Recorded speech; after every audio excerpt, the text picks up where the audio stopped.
I overheard my son whisper to his wife, "Once we're in the will, we won't have to pretend anymore." My heart shattered. I stayed quiet, smiled at dinner, and the next morning I called my lawyer. When they arrived for their weekly visit, I handed them an envelope and said, "Read it." Their faces went white. Subscribe to the channel, leave your like and comment from which part of the world you are watching. Get comfortable and relax. Let's begin.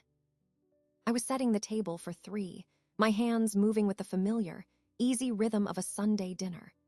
The good china, the linen napkins my mother had left me, the silverware that caught the last of the afternoon sun. It was a ritual I cherished, this preparation for my son and his wife. The house felt full in anticipation, the scent of rosemary chicken and sweet potato pie weaving a promise of family through the rooms. I allowed myself a moment of pure, unguarded contentment, my fingers brushing the smooth edge of a plate. This was the warmth I had built, the center of my world. The sound of the front door opening, followed by their voices, carried down the hall. Marcus's laugh, deep and familiar. Chloe's higher, musical response. I smiled, arranging the final fork. They were early. I decided to leave the gravy for a moment and greet them. I took a step toward the kitchen doorway that led to the hall. That's when I heard it. Not the words themselves at first, but the tone. A hushed, conspiratorial urgency that stopped my breath. They were just around the corner in the hallway, hidden from my view by the jut of the bookcase. I froze, my hand on the doorframe. "Just be nice for a few more months," Marcus said, his voice a low murmur I had to strain to hear. It was stripped of the cheerful warmth he used with me. It was flat, transactional. "It's not a hardship. The food is always good." A soft giggle from Chloe. I know, it's just the asterisk effort asterisk. The same stories, the same vibes, it's so stagnant." "Think of the number, Chloe. The house alone, all of it. Clean, no mortgage, no debts for us, just a little more patience." My heart was a dull, heavy weight in my chest. I did not move. I could not move. Then came his next sentence, delivered with a weary sigh that seemed to suck all the air from my home. "Once we're in the will, we won't have to pretend anymore." A sharp, quiet inhalation from Chloe, a sound of greedy delight. "Exactly.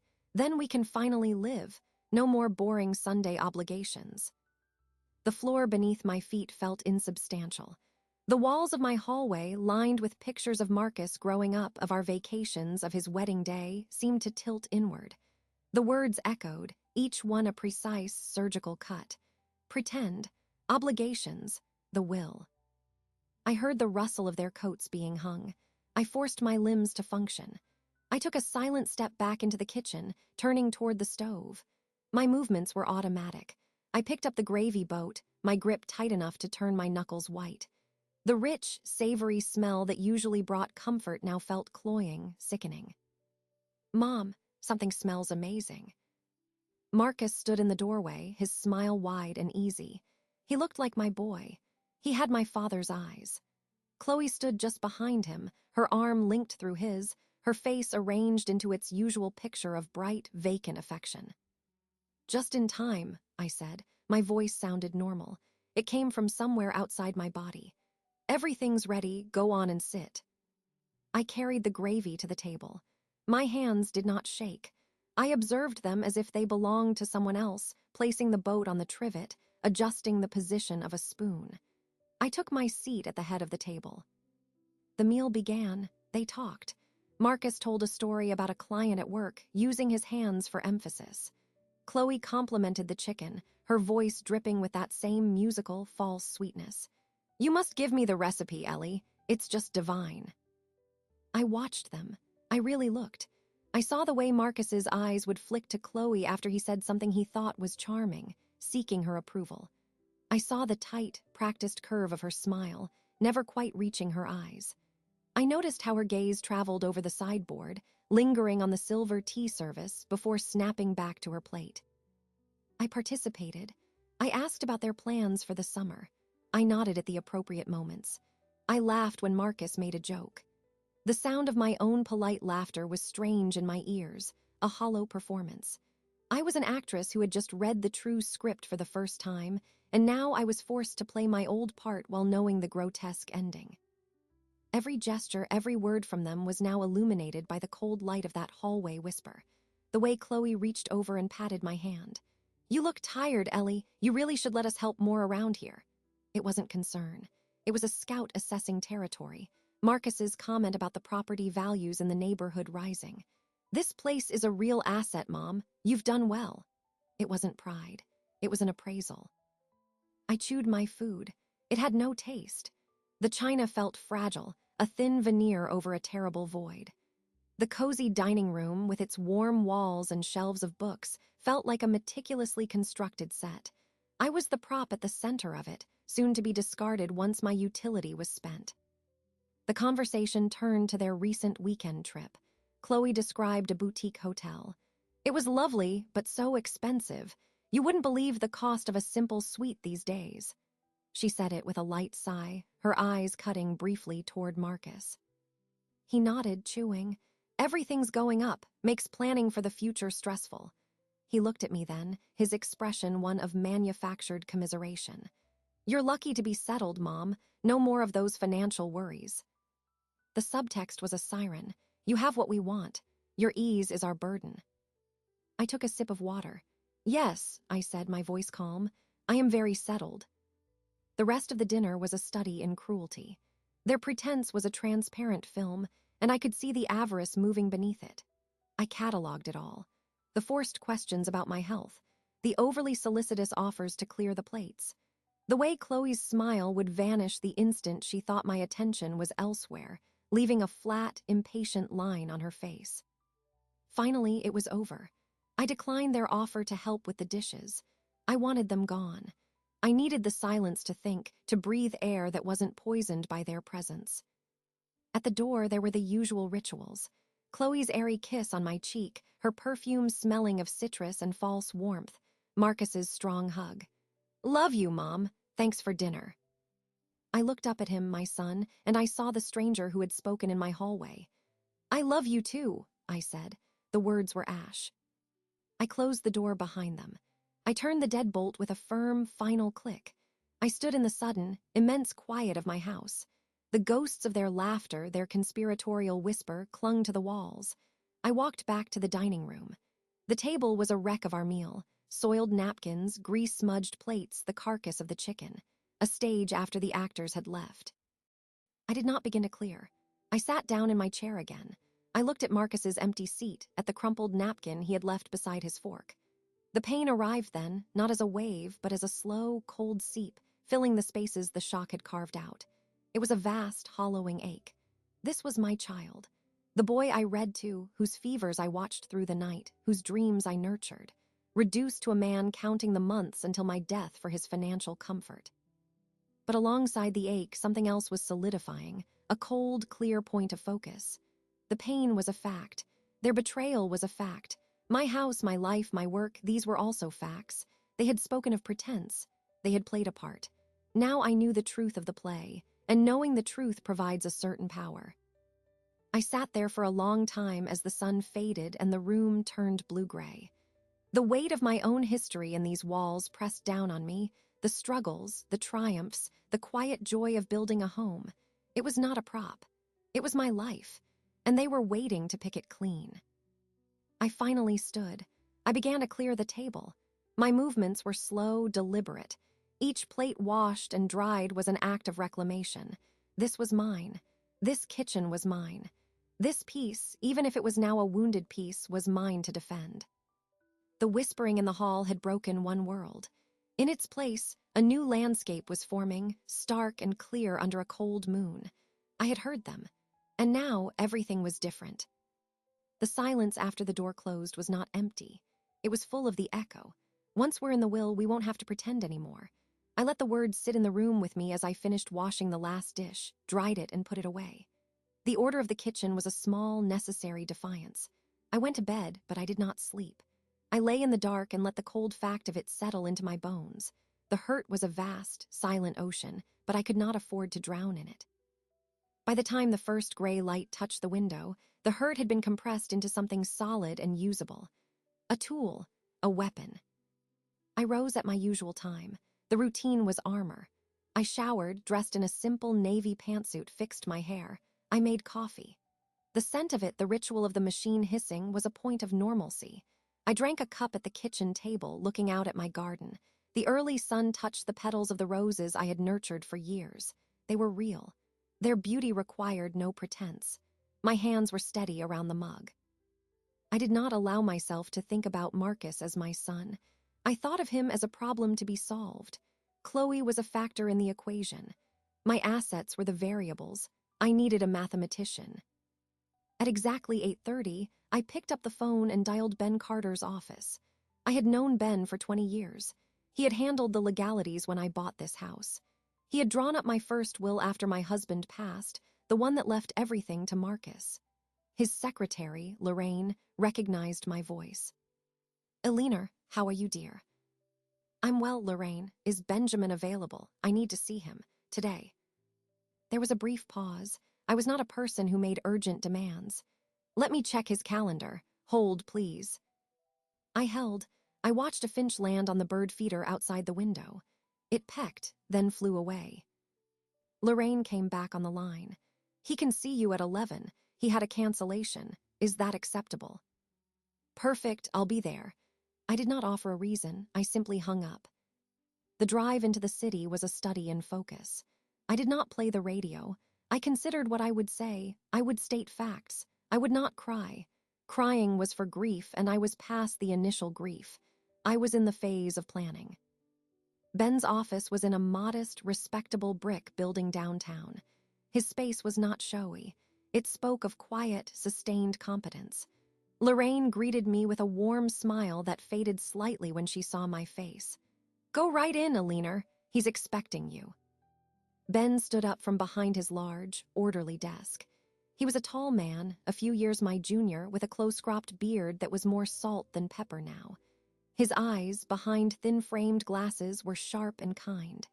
"Ellie, this is a surprise. Everything all right?" "No, Benjamin," I said, taking the seat he gestured toward. "Everything is not all right." I told him. I did not embellish. I repeated the conversation from the hallway verbatim, in the same flat tone I had heard it in. I watched his face. The kindness in his eyes hardened into something else. Professional concern first, then a flicker of anger quickly banked. He was a man who dealt in facts, and I had given him devastating ones. When I finished, there was a long silence. He removed his glasses and polished them with a cloth from his desk drawer. A stalling tactic, a way to order his thoughts. He replaced them. "I am so sorry, Ellie," he said, and his voice was low with genuine feeling. "That is despicable." "It is a fact," I said. "Now I need to act on that fact. I want to change my will. Today." Ben leaned back in his chair, steepling his fingers. "Of course, we can revoke the old one and execute a new one. We can disinherit Marcus. It's straightforward, though emotionally difficult. Are you certain?" "I am certain." "Okay." He opened a fresh legal pad. "We'll draft a new last will and testament. You can leave your estate to other relatives, friends, or charities. Have you thought about whom?" I had. In the silent hours of the night, I had. "I do not wish to leave it to any other person. People are fallible. Greed is a common flaw." Ben nodded slowly. "A charitable trust, then. You can establish a living trust. You fund it now, or it receives your assets upon your death. You set the terms. You name trustees, people you trust implicitly, to administer it according to your wishes." The concept took shape in my mind, clear and clean. A trust, yes, not a static document, but an active thing, something that does good. Exactly, it becomes your legacy. You can direct the funds to causes you care about. It can bear your name. It exists in perpetuity, doing the work you choose. He paused. It is also, from a legal standpoint, remarkably secure. Once established and funded, it is very difficult to challenge successfully, especially if we document your rationale clearly. I understood his meaning. It was not just about creating a legacy. It was about building a fortress. What would I need to do? First, we decide on the structure. A charitable remainder trust, perhaps. It can provide you with an income stream during your lifetime if you wish, then the remainder goes to charity, or a straight charitable trust. We name the trustees. You and I can discuss candidates, your pastor, a trusted financial advisor, a community leader. We draft the trust documents and the new will, which will pour your estate into the trust. You sign. We have it notarized and witnessed properly. Then it is done. And Marcus and Chloe, they would have no claim. If the documents are prepared correctly and your mental competency is documented, which a doctor can verify if you wish for extra security, their chance of a successful challenge is near zero. They could try. They would lose and waste a great deal of money in the process. He allowed a thin, cold smile. I would enjoy defending against that challenge. I felt the first real sensation since the whisper, a slight loosening in my chest, a breath. I want the trust to focus on two things. The community garden project I volunteered with for years. They need an endowment for tools, seeds, a proper shed. And the girls' mentorship program at the rec center. Scholarships for trades or college. Ben was writing. The Alina Vance Living Legacy Trust, he said, not looking up. The sound of it was foreign, powerful. It did not sound like me, yet it was the me I needed to become. Yes. We can draft the initial documents this week. I'll need a list of potential trustees from you. We should also schedule a brief medical checkup for a competency affidavit. It's a formality, but a useful one. I will do that. He put his pen down and looked at me. Ellie, this is a monumental decision. It severs a direct familial line. Are you at peace with that? I met his gaze. The familial line was severed in my hallway, Benjamin. Not by me. I am merely cleaning up the breakage and building something new with the pieces. That is the only piece available to me. He held my look for a long moment, then gave a single firm nod. All right, then let's get to work. The meeting shifted to practicalities. Dates, documents, next steps. He gave me a list of information to gather. When I stood to leave an hour later, the weight in my purse was not from my wallet. It was from the burden of knowledge, now shared and being acted upon. Lorraine gave me a sympathetic look as I passed her desk. I did not acknowledge it. Sympathy was not what I needed. I drove home. The sun was higher now, bright and clear. The world looked the same, but I was different. The woman who had driven into the city was shattered. The woman driving back was assembling herself with new materials, steel, parchment, and law. I entered my quiet house. I did not look at the hallway. I went straight to my desk in the living room, took out a fresh sheet of paper, and began to write a list of names. People I trusted. People who valued community, not currency. The first brick of the new foundation. The list of names on my desk was a short one. It was a sobering exercise, distilling a lifetime of acquaintances down to those I would trust with my legacy. I wrote 3 names. Reverend Timmons from my church, a man of practical faith. Marjorie Evans, the retired principal who ran the girls' program with an iron will and a generous heart. And Ben himself as the legal anchor. I studied the list. It was enough. It was more than Marcus and Chloe had left me with. A week later, I was back in Ben's office. The atmosphere was different. The initial shock was gone, replaced by a focused energy. The large conference table in the corner of his room was covered with documents. Good, you're here, Ben said, gesturing to the table. I have the drafts. We'll go through them line by line. It's important you understand every provision. We sat. He slid a thick stack of papers toward me. The top page read, the ELEANORVANCE Living Legacy Trust Draft. Let's start with the trustees, Ben began, tapping the list I had provided. Timmons, Evans, and me will serve as co-trustees. Decisions require a majority vote. This prevents deadlock.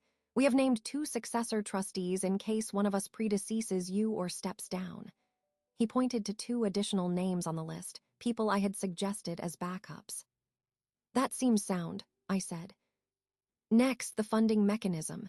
Your last will and testament, he said, pulling another document forward, is a pour-over will. It states that upon your death, all assets in your sole name pour over into this trust. The trust then owns everything. No asset passes directly to an individual. It all goes into the trust vessel. I nodded. The image was clear. A funnel directing everything into one secure container. Now the trust's purpose. Ben's tone became less legal, more conversational. This is where you dictate the legacy. I've outlined the two primary charitable objectives as we discussed. First, the permanent endowment and support of the Maple Hill Community Garden, specifically for physical infrastructure, tools, educational programs, and a part-time coordinator position. Second, the establishment of the Vance Pathways Scholarship, administered through the Rec Center's Girls Mentorship Program, providing annual scholarships for vocational training or undergraduate study. Hearing it written so formally made it real. It was no longer just an idea. It was a set of instructions that would outlive me. Yes, those are the two. The language allows the trustees' discretion to allocate funds between these two causes based on need and opportunity, with the stipulation that all funds must be used for their stated charitable purposes. They cannot be used for trustee compensation or administrative fees beyond reasonable, documented expenses. Good. There is also a clause, Ben said, his finger tracing a line of text. That is standard but particularly relevant. It states that no person who is a descendant of the settlor, that's you, or the spouse of such a descendant shall be eligible to serve as a trustee, nor shall they benefit financially, directly or indirectly, from any distributions from the trust. I read the clause. It was a wall, a clear legal wall. That is essential. Now, the challenging part, Ben said, leaning back slightly. We need to address the disinheritance explicitly in the will to fortify it against a challenge. He slid the will document toward me. Article 4, Section B. I read it aloud, my voice flat. I have intentionally made no provision in this will for my son, Marcus Allen Vance, or his wife, Chloe Elizabeth Vance, for reasons known to them and to me. This omission is a deliberate and conscious decision on my part. The words were clinical, final. They etched the fracture into legal record. They will say I was manipulated by you. Which is why we have the competency affidavit, Ben replied calmly. He opened a folder and produced a single sheet. Dr. Ammon's report from your physical last week. He notes you are of sound mind, clear memory, and under no observed duress. He assigned a sworn statement to that effect. It is attached as an exhibit to the will. I had sat in Dr. Ammon's office, answering his questions about current events, doing simple arithmetic, recalling details from my past. It had felt degrading but necessary. Now his signature was a shield. The final step, Ben said, is the funding. The trust exists upon signing, but it is empty. You can choose to fund it now with a monetary gift, or it will be funded entirely upon your passing through the pour-over will. Given your goals, I recommend the latter to preserve your resources during your lifetime, but the structure is ready. I looked at the documents. They represented a massive, irreversible shift, the transfer of a life's accumulation away from blood and into principle. When can we sign? Next Wednesday. I'll have the final versions ready. We'll need 2 independent witnesses who are not beneficiaries and not named in the documents. Lorraine and my paralegal can serve. A notary will be present. All right. Ben gathered the papers into neat stacks. Ellie, this is a powerful thing you're doing. It turns a personal betrayal into a public good. It's remarkable. It is not remarkable, I said, standing. It is logical. They showed me their value system. It is based on extraction. I am choosing to invest in a different system. One that grows things, one that builds people. It is a simple matter of resource allocation. A small smile touched Ben's lips. Spoken like a true settlor of a charitable trust. I'll see you next Wednesday. I drove home, but instead of the heavy silence of the previous week, my mind was occupied with practicalities. I stopped by the community garden plot I tended. The soil was dark and rich. I pulled a few weeds, my hands falling into the familiar grounding rhythm. I looked at the sprawling, slightly chaotic space, the shared tomato plants, the bean trellises made from old branches, the sign painted by local children. This was what I was protecting, this messy, growing, alive thing. Later, I called Marjorie Evans under a pretext, asking about the needs of the girls' program. She spoke with passion about a recent graduate who had just been accepted into a welding certification program, but needed help with tools. The scholarship would change her life, Ellie. It's the difference between dreaming and doing. I understand, I said. I believe in supporting that difference. I did not tell her why. I simply listened, cementing the reality of the need in my mind. This was the counterweight to the hollow greed I had overheard. This was the balance. The days until Wednesday passed with a strange calm. I was no longer a victim of circumstance. I was an architect. The blueprint was drawn. The foundation was laid. Soon it would be executed. The act of creation had begun to displace the ache of destruction. I was not just dismantling their expectations, I was constructing something they could never comprehend. My revenge would not be a shout. It would be a garden. It would be a scholarship. It would be a trust. It would endure, silently and productively, long after their whispers had faded from my hallway. The signed documents were locked in Ben's office safe. The legal mechanism was set. My mind, which had been a whirl of strategy, now settled into a new phase, observation. The Sunday after the signing was their scheduled visit. The routine would continue, but I was no longer a participant. I was an analyst. I prepared the brunch as I always did.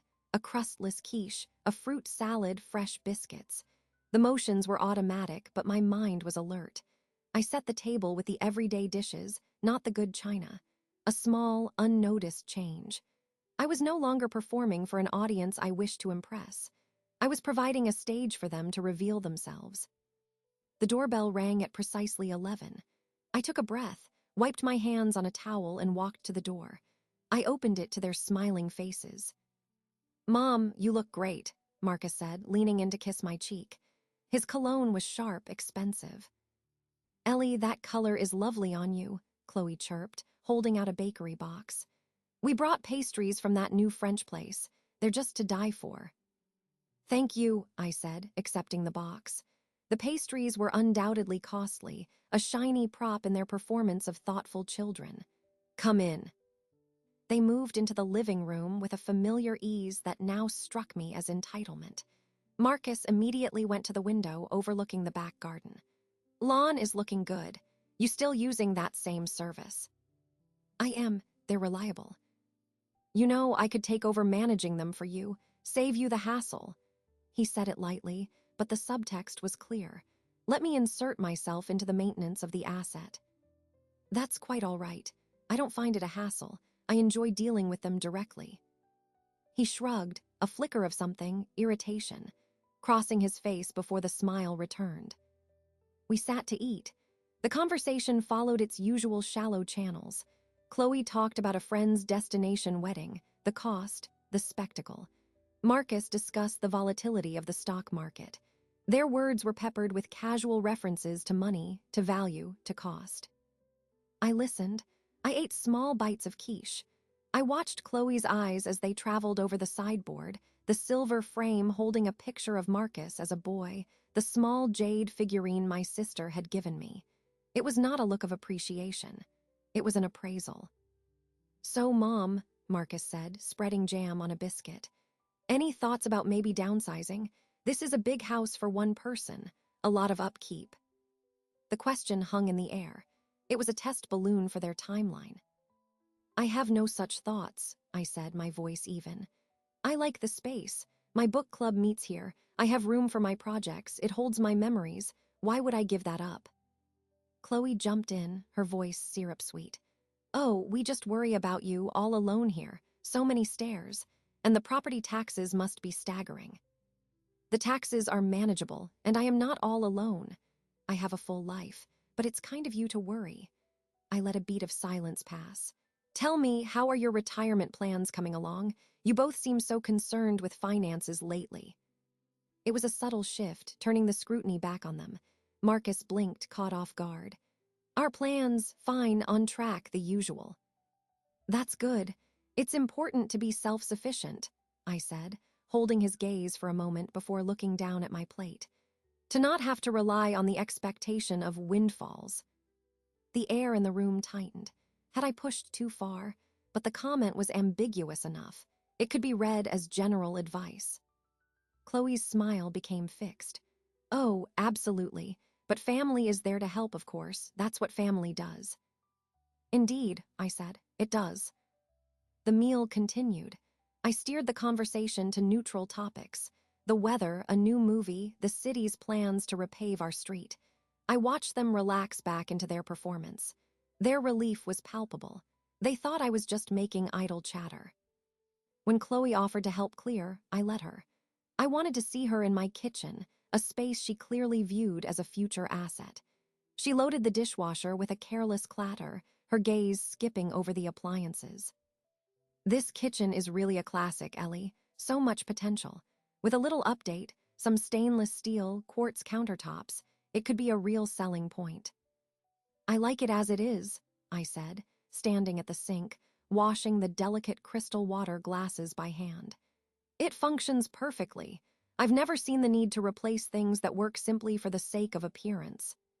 She gave a tinkling laugh that didn't touch her eyes. I suppose that's a generational thing. We just love a modern look. We, the royal we of the waiting heirs. Marcus wandered in, putting his arm around Chloe's waist. Ready to head out, babe? I've got that conference call at 2.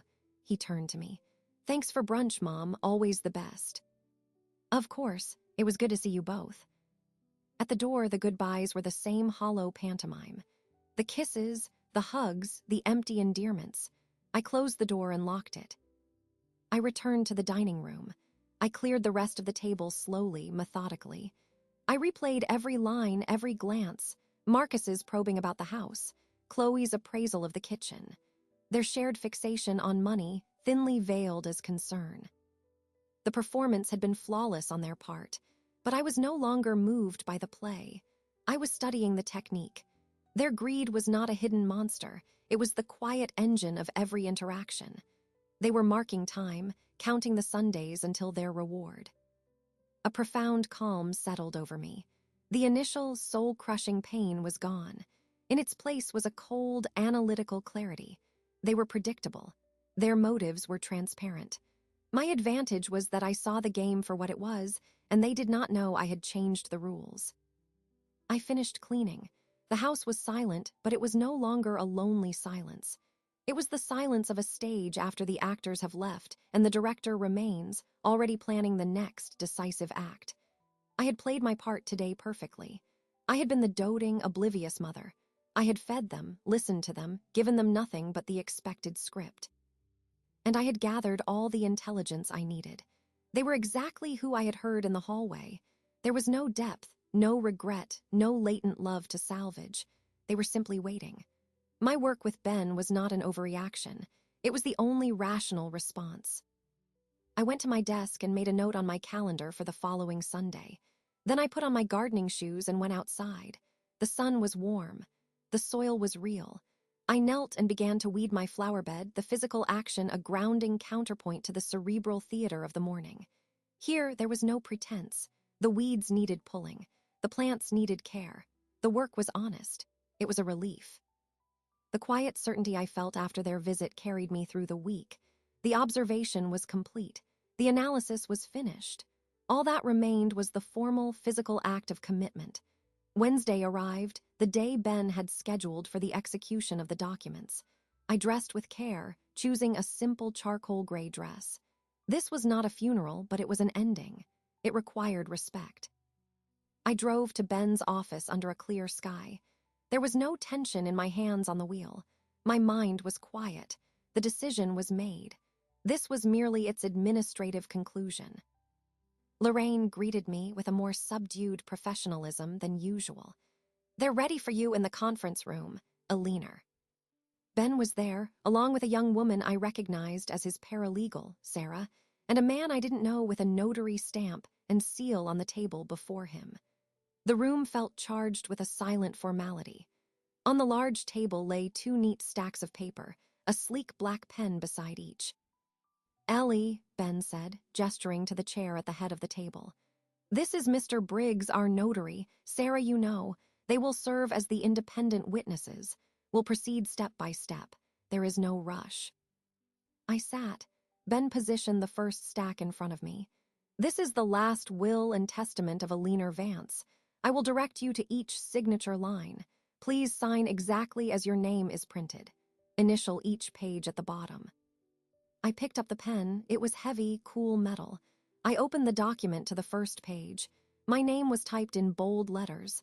I turned to the signature page. Ben pointed. "Here by the X." I signed. The pen moved smoothly. The ink was dark and permanent. I felt a strange detachment, as if I were watching my own hand perform this historic act. I initialed each page as instructed, a small, precise mark of ownership on every paragraph that disinherited my son. When the will was complete, Mr. Briggs applied his notary stamp and seal beside my signature, and he and Sarah signed as witnesses. The document was lifted away. Ben placed the second, thicker stack before me. Now the trust agreement, same process, multiple signature lines. This document was the blueprint for the new structure, the Aliner Vance Living Legacy Trust. I signed where Ben indicated, my name granting life to this legal entity.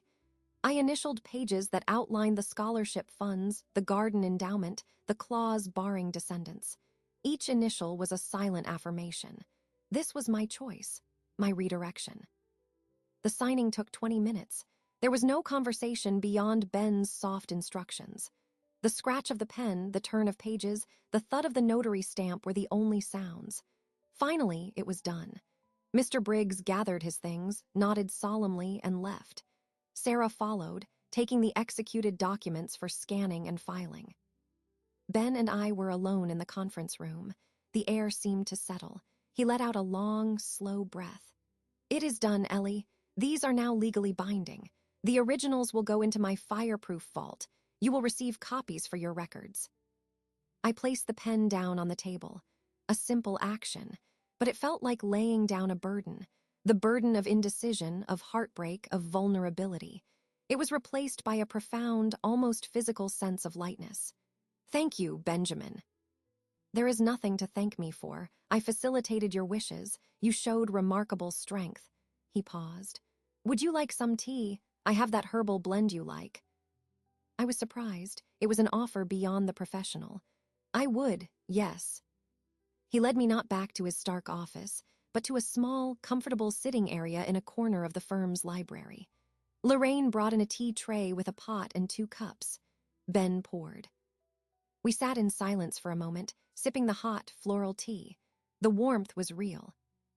"What happens now?" I asked, not about the law, but about the life. "Now," Ben said, cradling his cup, "you live. The mechanism is in place. It will operate according to your design when the time comes. Until then, it is a silent partner. It requires nothing from you but the peace of mind it provides. And them. They will continue as they are, unaware. The next move, if any, is yours to decide. You can let the revelation come upon your passing as it normally would, or you can choose to inform them on your own terms at a time of your choosing. There are strategic and emotional considerations for both." I considered this. Letting the axe hang unseen for years felt passive, almost cruel in a distant way. But informing them now, that would change the dynamic entirely. It would be an act of present confrontation, not posthumous consequence. I need to think on that. Of course, there is no deadline. The documents are immutable. You hold all the cards. He offered a small, tight smile.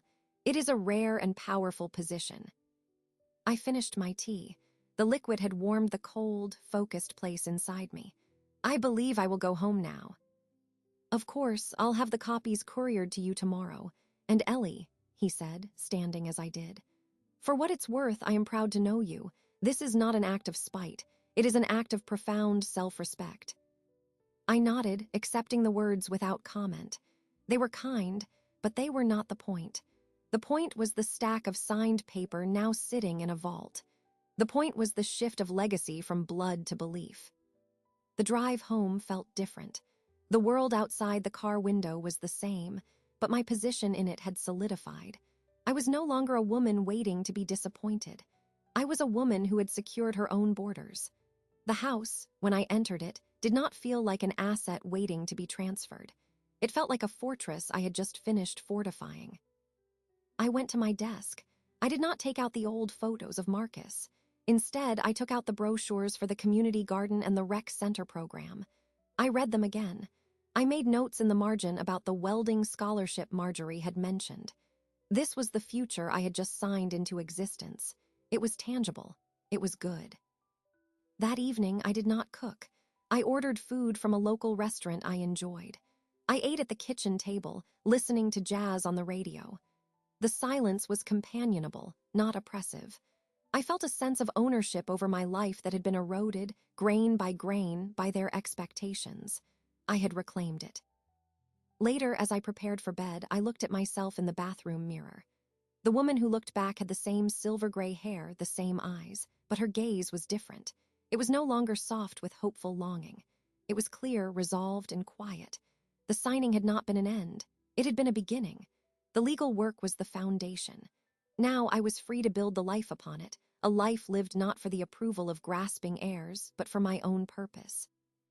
The point of no return was not a cliff's edge. It was a threshold I had already crossed, and I felt no desire to look back. The certified copies of the will and trust agreement arrived in a thick envelope from Ben's office. I placed them in my desk drawer, next to the garden brochures. They were just paper. The real shift had already happened within me. Now I needed to decide the delivery method for the truth.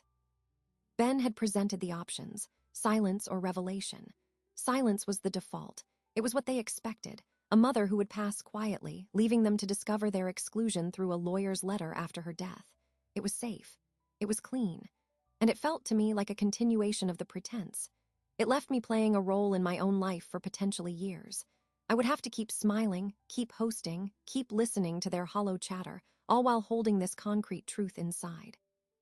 That was not peace. That was deferred conflict. Revelation, on the other hand, was active. It would change the landscape of my remaining years immediately. It would be messy, loud, and painful, but it would be honest, and it would free me from the obligation of performance forever. After a week of consideration, I knew my choice. I would not wait. I would not hide. I would hand them the consequences of their words while I was alive to see their faces and to secure my boundaries in person. I called Ben. I've decided I will inform them myself at the next Sunday dinner. I heard the careful neutrality in his voice. I understand. Do you want me there? No, this is between family. The word tasted bitter, but accurate. But I would like a formal, notarized letter from you, on your letterhead, summarizing the key provisions of the new estate plan. Something they can read and cannot dismiss as a bluff. I can do that.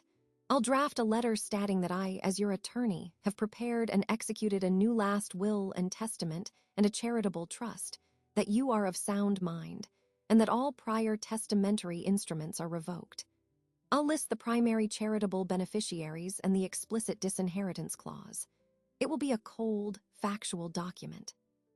Perfect. Can you have it delivered to me? I'll have it ready tomorrow. The letter arrived. It was exactly as described, crisp, professional, and brutal in its simplicity. I read it once, then placed it inside a plain business envelope. I did not seal it. I placed this envelope inside a larger, thicker manila envelope. This was the delivery mechanism. Now came the preparation. I was not preparing for a battle of emotions. I was preparing for a surgical procedure. I needed to control the environment, the timing, and my own reactions. I decided the living room was the appropriate venue. It was neutral ground, comfortable, but formal enough for serious discussion. I would not do it over a meal. That ritual was now tainted.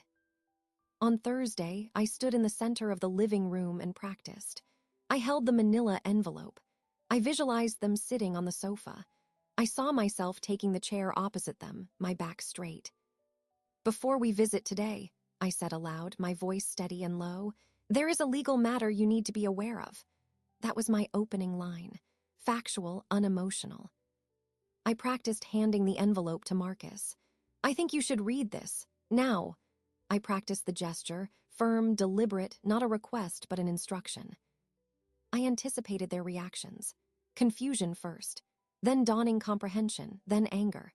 I practiced my own posture in response to anger, stillness, silence. I would not justify, argue, defend, or explain. The document would do that. My only verbal contribution, if needed, would be to repeat the words from the hallway. I rehearsed that line too, in the same flat tone I had overheard. It was a weapon I hoped not to use, but I kept it loaded. I practiced in front of the mirror. I watched my face. It showed calm resolution. There was no sign of the tremble I felt inside. Good. The performance had to be flawless, but this was the final performance. After this, there would be no more acting. With the mental work done, I turned to the physical. I lived my life. On Friday, I spent the morning at the community garden, helping to build the new compost bins we had long needed. The work was hard, the sun was warm, and the conversation with the other volunteers was about soil pH and rainfall, not inheritance. It grounded me. On Saturday, I met 2 friends from my book club for lunch. We talked about the novel we were reading, about a film we wanted to see, about one friend's new grandchild. I listened, I laughed, I was present. I did not mention Marcus. I did not mention the envelope waiting in my desk. This was my real life, happening alongside and separate from the impending confrontation. It was a vital reminder of what I was protecting. That evening, I made myself a simple dinner. I took a long bath. I went to bed early. I slept well. There was no anxiety, only a focused readiness. The decision was made. The tools were prepared. The outcome was, for the most part, predictable. Their greed would dictate their response. My clarity would dictate mine. Sunday morning dawned clear. I did not prepare a brunch. I made coffee. I dressed in comfortable but presentable slacks and a sweater. I took the manila envelope from my desk and placed it on the small table by the chair I had chosen as my seat. I waited. The doorbell rang at 11, the usual time. I took a final, deep breath. I felt a cold, sharp calm settle over me like a sheet of clear ice. I walked to the door and opened it. There they stood, their smiles already in place, expecting the familiar script of food and false warmth. Marcus held a bottle of wine. Chloe held a small bouquet of grocery store flowers. "Mom," Marcus said, his smile widening. "We're a little early. Hope that's okay." "It's fine," I said, stepping back to let them in. "Come in. We need to talk before we visit." They stepped inside, their smiles faltering at my words. Marcus's eyes scanned my face, looking for clues. Chloe's cheerful expression tightened into polite confusion. "Talk! Is everything okay, Ellie?" "Please come sit in the living room." I turned and led the way, not waiting for a response. I heard them exchange a quick, hushed murmur behind me. The sound was a grim echo of the hallway whisper, but now I controlled the silence that followed it. I took the armchair I had selected, my back to the window. The manila envelope rested on the small table beside me. Marcus and Chloe sat close together on the sofa, as if for mutual defense. Marcus placed the bottle of wine on the coffee table. Chloe held the flowers in her lap, her fingers tight around the stems. "Mom, you're worrying us. What's going on?" Marcus asked, his voice a blend of concern and impatience. "There is a legal matter you need to be made aware of," I began, using my practiced line. My voice was calm, steady. "I have recently updated my estate plans. The changes are significant. I believe it is fair that you understand them now, rather than discovering them later." Chloe's eyes darted to Marcus. His posture stiffened. "Your estate plans? Mom, why would you do that? Is this about taxes? We can help you find someone better than that old." I cut him off, reaching for the envelope. "This is not a discussion about my advisors." I lifted the manila envelope and held it out toward him. "I think you should read this, now." The room was utterly still. Marcus stared at the envelope, then at me. His face showed a struggle between irritation and a dawning, cold suspicion. Slowly, he leaned forward and took it. Chloe shifted closer to him, her gaze fixed on the envelope as if it were a venomous creature. He opened the clasp, pulled out the inner business envelope, and extracted the single page of Ben's letter. He unfolded it. Chloe peered over his arm. I watched their faces. I saw their eyes move down the page, skimming the formal letterhead, Ben's name, my name. I saw the exact moment comprehension struck. It was not a single moment, but a series of small collapses. First, Marcus's brow furrowed in confusion as he read the opening lines about the revocation of prior wills. Then, his lips parted slightly as he read the phrase, charitable remainder trust. A flush began to creep up his neck. Chloe's hand came up to cover her mouth, her eyes wide and unblinking. His eyes darted to the next paragraph. I knew what it said. The trust names as primary beneficiaries the Maple Hill Community Garden and the Vance Pathways Scholarship at the City Recreation Center. All assets of the settlor shall pour over into said trust upon her death. The flush on Marcus's neck deepened to a dark red. His jaw tightened. He was reading faster now, his breath coming quicker. Chloe made a small, choked sound. Then he reached the final, separate clause. Ben had placed it in bold for emphasis. Furthermore, the settlor has expressly and intentionally disinherited her son, Marcus Allen Vance, and his wife, Chloe Elizabeth Vance, from any beneficial interest in her estate, and has included a clause in the trust agreement barring any descendant or their spouse from serving as trustee or receiving any distribution. The paper trembled in his hand. The silence in the room was dense, pressurized. The cheerful Sunday sunlight streaming through the window felt obscene, illuminating their shock with brutal clarity. Marcus's head snapped up. His eyes, when they met mine, were no longer those of my son. They were the eyes of a stranger, bright with a mixture of fury and panic. "What is this?" he demanded, his voice hoarse. "What is this garbage?" "It is a letter from my attorney, Benjamin Carter," I said, my voice still level. "It summarizes the legally binding documents I signed last week. It is not garbage, it is fact." Chloe found her voice, a sharp, brittle thing. "This is a mistake. This has to be a mistake. Or he's manipulated you. That lawyer has tricked you. Benjamin Carter has been my attorney for 20 years. He has executed my wishes. My wishes are clearly stated in that letter." I kept my hands folded in my lap. "The originals are in his vault. I have copies. My medical competency has been documented. There is no mistake." Marcus looked back down at the paper, as if hopping the words had changed. He read the disinheritance clause again, his finger jabbing at the bold type. You can't do this." "I have done it." "Why?" The word exploded from him. "Why would you do this to us, to me, your only family?" This was the question I had anticipated. I had prepared no lengthy justification. The document was the justification. But I looked at him, at his face contorted with a genuine, aggrieved confusion, and I understood that in his mind, he had done nothing to deserve this. The pretense, to him, was just a minor inconvenience on a path to a rightful reward. My pain was irrelevant. My betrayal was an unthinkable offense. "The reasons are known to you and to me," I said, quoting the clause from the will. "That is all the explanation the document provides. It is all the explanation required." He stared at me, the paper crumpling in his tightening fist. Chloe was crying now, thin, angry tears streaking her makeup. "After everything we've done for you," she wailed. "All the Sundays, all the visits, we're your family." I said nothing. I let their words hang in the air between us, fragile and meaningless. The envelope had been delivered. The truth was in their hands. The pretense was over. I watched them, two people who had believed they were playing a long, patient game, only to discover the board had been cleared and the rules rewritten while they weren't looking. The first act of their panic had begun. I waited for the next. Marcus's confusion curdled into pure rage. The crumpled letter in his hand was now just a white knot in his fist. "This is insane. You're throwing away your family for what? A garden? A scholarship for some stranger's kid?" His voice rose, filling the quiet living room with a harsh, unfamiliar volume.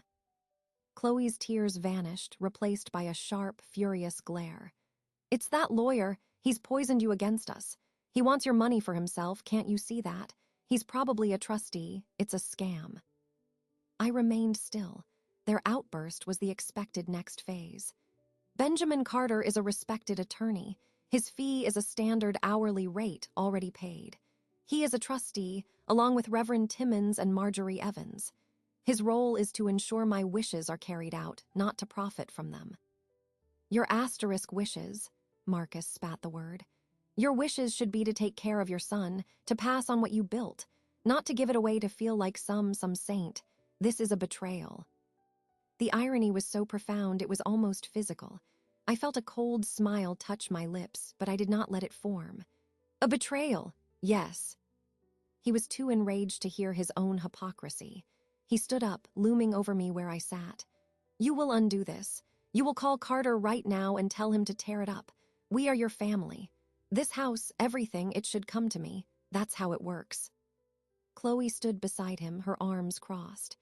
"After all the time we've invested here, the dinners, the visits, we've put in our time. We've earned our share." Invested, put in our time, earned. The language of transaction was finally naked, stripped of the pretense of love. I listened, cataloging each phrase.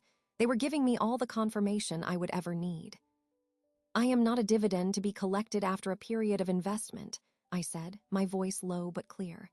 "This is my life, my assets, my choice." "Your choice is wrong," Marcus shouted. "You're old, you're not thinking clearly. We can have you declared incompetent. We'll challenge this in court. You'll waste everything on legal fights." "My competency is already documented by a physician. A challenge would fail. It would only waste your own money. I suggest you do not." The calmness of my response seemed to inflame him further. "You selfish woman," Chloe shrieked, the last vestige of her pleasant mask gone, her face twisted with spite. "All you care about is your stupid plants and your pathetic little charities so people will tell you how wonderful you are. You never really cared about us. You just wanted an audience." Marcus pointed a shaking finger at me. "After all I did for you, all the years, I'm your son." This was the core of his grievance, the shattered entitlement. He believed his biological status was a bond that entitled him to a payout regardless of his conduct. The love he spoke of was just the expected interest on that eventual payout. The air crackled with their fury. They were both standing now, a united front of indignation. They had revealed everything, their greed, their transactional view of family, their contempt for my life and choices. The performance was over. The actors had forgotten their lines and shown the ugly reality behind the characters. It was time. I had hoped not to use the final weapon, but they had forced my hand. They demanded a reason. I would give them the precise reason. I slowly stood up, meeting my son's furious gaze. I did not raise my voice. I spoke the words exactly as I had heard them, in the same flat, weary tone he had used in my hallway. "Once we're in the will, we won't have to pretend anymore." The effect was instantaneous and absolute. Marcus's face went blank, as if he had been struck. The color drained from his skin, leaving a waxy pallor. His mouth opened, but no sound came out. He took an involuntary step back, bumping against the coffee table. The bottle of wine wobbled. Chloe's hand flew to her throat. Her eyes darted to Marcus in pure, panicked recognition. A small, pathetic sound escaped her. The silence that followed was different from before. It was not pressurized with impending outburst. It was hollow, shocked, and deeply ashamed. They were caught. The secret they thought was theirs alone had been heard, remembered, and now repeated back to them as their own epitaph. I watched the understanding flood Marcus's face, the understanding that I had known for weeks. That every smile, every hug, every Sunday dinner since that moment had been observed by a woman who was no longer his mother, but a witness. That his pretense had been a performance for an informed critic. "You," he whispered, the rage gone, replaced by a stunned, childlike disbelief. "I was in the kitchen," I said, my voice still terribly calm. "You were in the hallway. The acoustics in this house are better than you thought." He stared at me, and for a fleeting second, I saw the boy he had been caught in a lie, ashamed. Then it was gone, swallowed by the man's defensive horror. He had no words. The foundation of his grievance had been pulled out from under him. He could not claim betrayal when he was the original betrayer. He could not claim family when he had spoken of pretense. Chloe found her voice first, a thin, desperate whisper. "You were eavesdropping. How could you?" I did not honor the accusation with a response. I simply looked at them. The power in the room had completely shifted. Their anger was now deflated, exposed as the tantrum of thwarted greed. My silence was the judgment.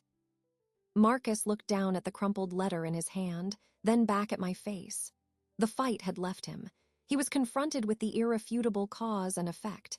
His own words had disinherited him, not my cruelty, his. He turned without another word and walked stiffly toward the front door.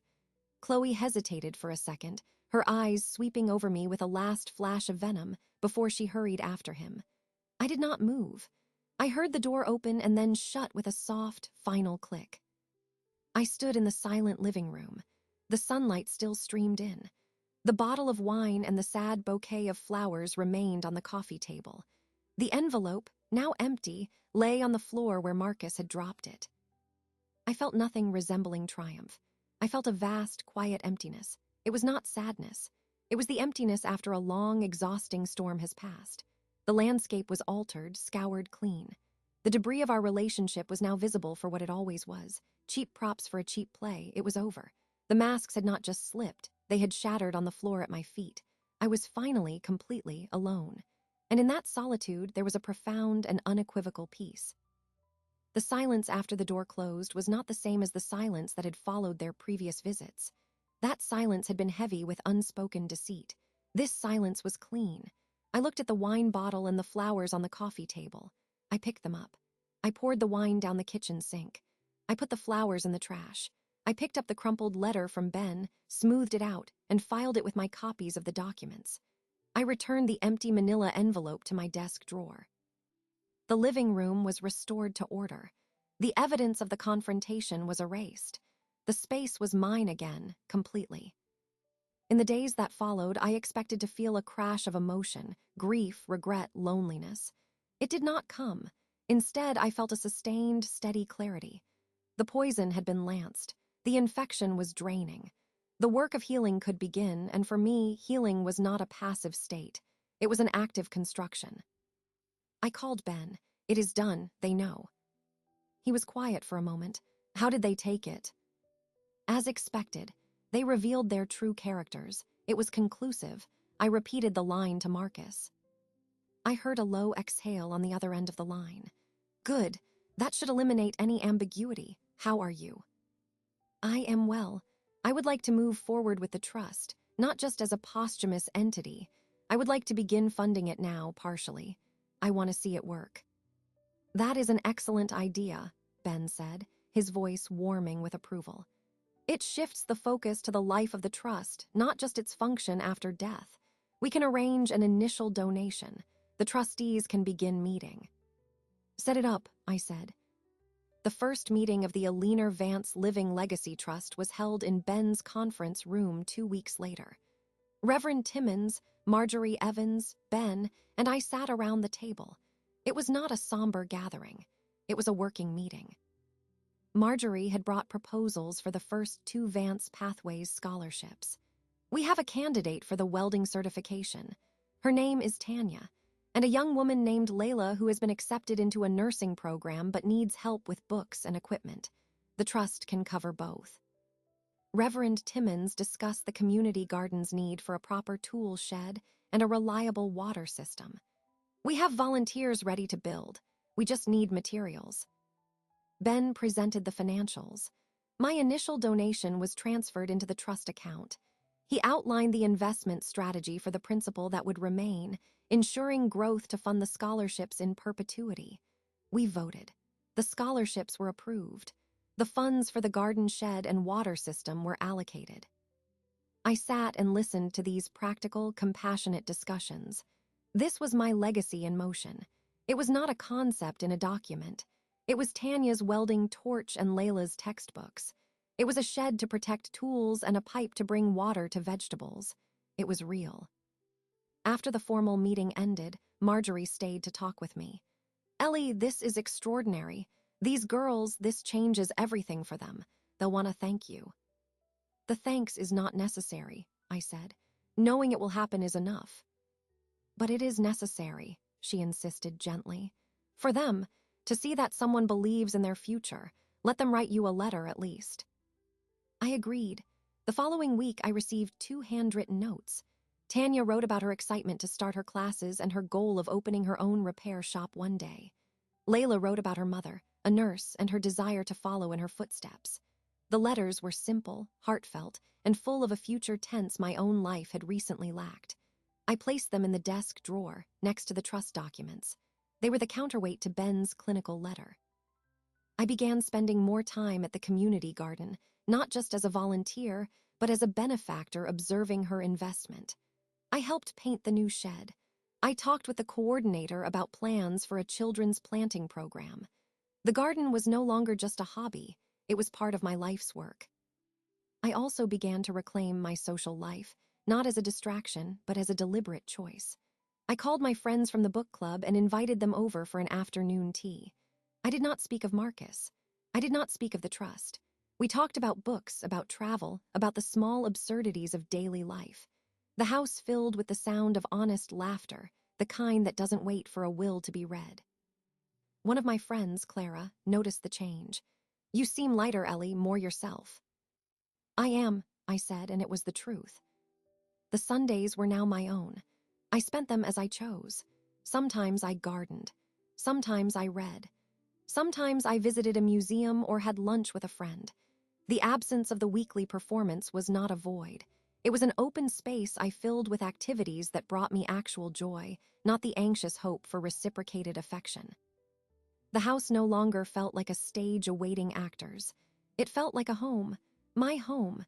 Every object in it was there because I valued it, not because it was part of a collection to be appraised. I played music I liked.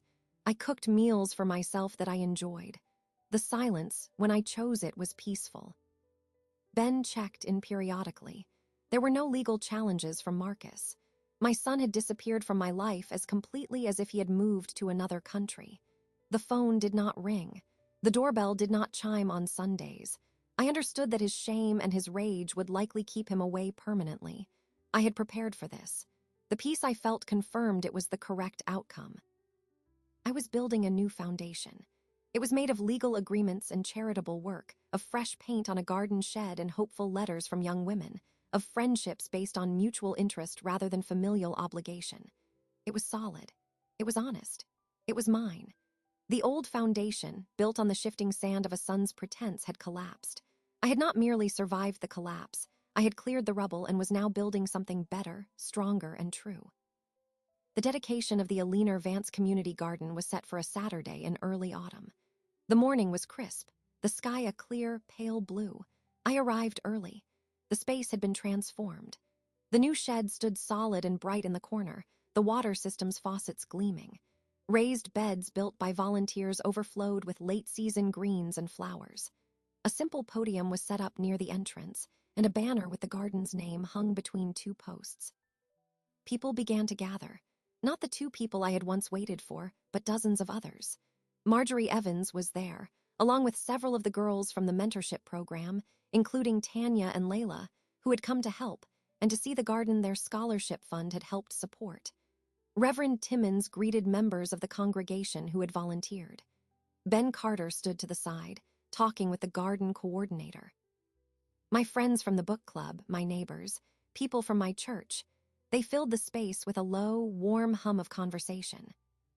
I stood among them, wearing a simple sweater and comfortable shoes. I did not feel like a guest of honor. I felt like a participant. This was not my gift to them, it was our shared project. That was the fundamental difference. Marjorie called everyone to order. She stepped to the podium, her voice strong and clear. "Thank you all for coming. This garden has always been about community, about growing food, friendship, and resilience. Today, we're celebrating a new chapter, made possible by the incredible generosity of Aliner Vance and the trust she established." There was applause. People looked at me. I nodded, acknowledging them, but the focus was not on me. It was on the garden. Reverend Timmons spoke next, a brief blessing for the soil and those who tended it. Then he said, "Ellie, would you like to say a few words?" I had not planned to speak, but I found myself walking to the podium. I looked out at the faces, familiar and kind. "I don't have a speech," I began, my voice carrying easily in the quiet space. "I just want to say thank you. Thank you for your work, your time, your care for this place. This garden was a refuge for me long before my name was on the sign.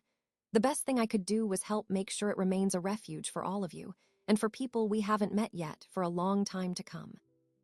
That's all." The applause was warmer this time. A few people called out, "Thank you, Ellie." I stepped down. Marjorie produced a large pair of scissors. "Aliner Vance, will you do the honors?" I took the scissors. The ribbon across the garden gate was a simple blue satin. I cut it. The two ends fluttered apart. The crowd clapped and began to move into the garden, exploring the new features, admiring the plants. I was surrounded. Clara from my book club hugged me. Reverend Timmons shook my hand. Ben gave me a proud nod from across a raised bed. Tanya, the welding student, approached me shyly. "Ms. Vance, I just wanted to start my classes next month, thank you." "You are very welcome, Tanya. Work hard." "I will," she said, her face serious with promise. I moved through the garden, accepting thanks, deflecting praise toward the other volunteers. The sun was warm on my back. The smell of turned earth and fresh mulch was rich and good. I felt a deep, unshakable contentment. This was the world I had chosen. It was real, it was growing, and it had nothing to do with waiting. It was as I was standing near the new shed, explaining the rainwater collection system to a neighbor, that I saw it. A car, a familiar silver sedan, was parked across the street, just beyond the edge of the gathered crowd. The driver's side window was down. I could see the silhouette of a man inside. It was Marcus. He was not getting out. He was just sitting there, watching. I could not see his expression from this distance, only the shape of his head, the set of his shoulders. He was observing the crowd, the banner, the celebration of the thing that had replaced his inheritance. I paused in my explanation to my neighbor. I met the gaze from across the distance. I held it for 3 heartbeats. Then I turned my attention back to the rainwater barrel. "The gutter feeds into this filter first," I continued, my voice not wavering. "Then it fills the barrel." When I glanced back a moment later, the car was gone. The space across the street was empty. There was no sound of an engine, no sign he had ever been there. It was as if a shadow had passed over the sun and then moved on. The moment did not disrupt my peace. It confirmed it. He had seen. He had witnessed the life and the legacy that existed beyond him, that would continue without him. His presence was a spectator, irrelevant to the event. He had driven away. That was the final punctuation to our story. The dedication wound down. People began to leave, carrying small pots of herbs as favors, calling out farewells. Ben, Marjorie, and Reverend Timmons stayed to help with the final cleanup. We folded chairs, gathered cups. "A perfect day, Ellie," Ben said, loading a chair into a volunteer's truck. "It was," I agreed. When everyone was gone, I remained. The garden was quiet again, but it hummed with the day's positive energy. I took a pair of gardening gloves from the new shed. At the edge of one of the perennial beds, I had saved a small spot. I knelt on the padded kneeler I kept there. The soil was soft and dark. I had a young hydrangea bush, a variety that would bloom blue in this acidic soil. I carefully removed it from its nursery pot, loosened the roots, and placed it in the hole I had prepared. I covered the roots with soil, pressing gently, then watered it in. This was not a symbolic gesture. It was a practical one. The plant would grow here, season after season. It would require care. It would contribute beauty. It was a simple, ongoing task. I brushed the soil from my gloves. I stood, looking at the newly planted bush, then at the whole garden, the shed, the banner. This was my answer to the whisper in the hall. This was my revenge and my redemption. It was not a single act, but a living, growing thing. It would outlast their greed, their pretense, and my own pain. It was enough. I gathered my things, locked the shed, and walked home. The house welcomed me with its quiet familiarity. I had planted something today. Tomorrow I would water it. And the day after that, I would live my life, a life of my own design, finally free from the burden of anyone else's expectations. The story was over. The living was just beginning.